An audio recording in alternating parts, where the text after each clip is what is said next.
Good day everyone, my name is Janine, one of your speakers from the Costa Deliciosa. Let me discuss to you first the objectives.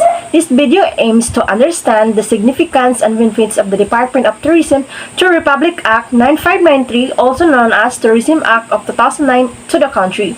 To analyze the effectiveness of the Tourism Act of 2009 in the country after the implementation. Let's now proceed to the presentation outline.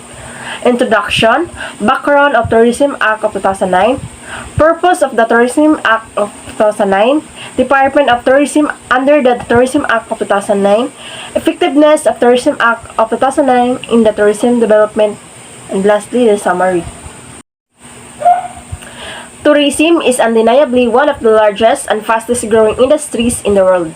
It is also regarded as an industry that creates job opportunities because of labor demand, which requires much skilled personnel. This industry is one of the critical sources of income and the #1 export category in developing countries. Tourism Act of 2009. Tourism Act was recently enacted in the Philippines on May 12, 2009. The new law RA 9593, also known as the Tourism Act of 2009, was signed into law as a policy recognizing tourism as an indispensable component of national interest and important industry.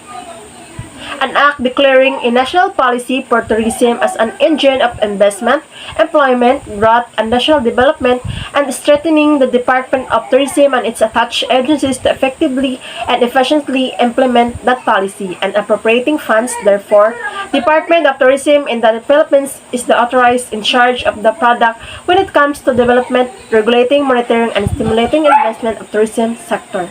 The purpose of the Tourism Act of 2009 is maintaining all tourism facilities meet the international criteria of quality, services, promoting the country as safe and wholesome destination for tourists.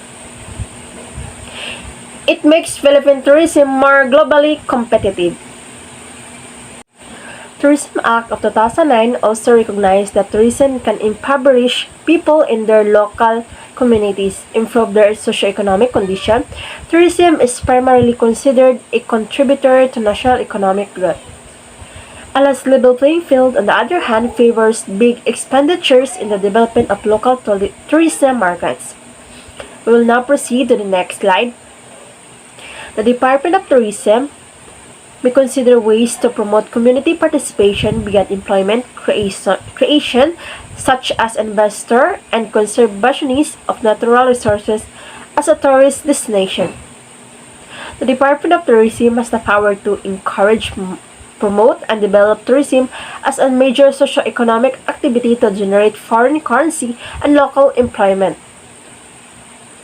They also have the power to develop tourism assets in relatively poor communities with tourism potentials.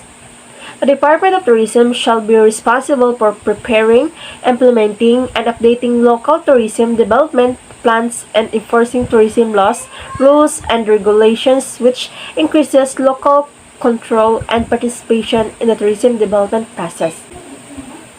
So, how did Tourism Act of 2009 contribute to Philippine tourism? They are ensuring the development of the Philippine tourism that it is for and by the Filipino people with a focus on preserving and promoting their heritage, national identity, and sense of unity.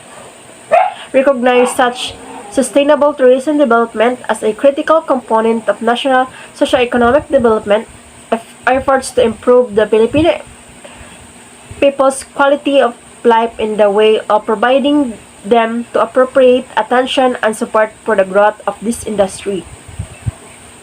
They provide a regulatory framework for the proper development and management of tourism activities to support the preservation of the cultural tradition and conservation of natural resources. Is the implementation of the Tourism Act of 2009 effective in the development of tourism? Yes. The implementation of the Tourism Act of 2009 is effective in tourism development. As the income increases from the tourist spending, it supports the Department of Tourism preserve cultural and natural heritage for tourists. By implementing the policies of the Tourism Act to the different places here in the Philippines, it has positive effects when it comes to economic, social, and environmental. Recommendations or summary. Republic Act 9493, better known as the Tourism Act of 2009, and was signed into law and enacted on May 12, 2009 by President Gloria Macapagal Arroyo in Cebu City. Tourism Act of 2009 strengthens Department of Tourism and its attached agencies to effectively and efficiently implement that policy. Again, my name is Janine G. Daganato from the group of Costa de Luciosa.